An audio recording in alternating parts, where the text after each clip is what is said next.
নাফিসা বিয়ের আগে আমাকে অনেক বেশি গান শোনাতো, কিন্তু বিয়ের পর আমাকে একটাও গান শোনায় না, এটা আমার খুবই খারাপ এই লাগে। কেবল তো 1 মাস হলো বিয়ে তো হলো। তুমি আমাকে লাইফের ফার্স্ট যে গানটা শুনিয়েছিলা ওটা আজকে শোনাবার রিকোয়েস্ট। কোনটা শুনেছিলাম?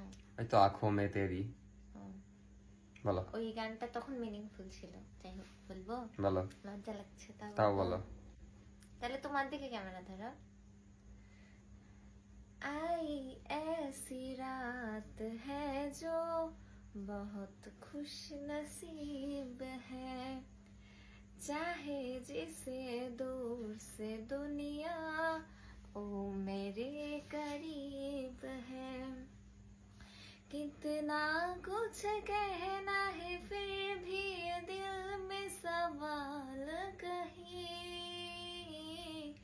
सपनों में जो रोज कहा है वो फिर से कहो या नहीं।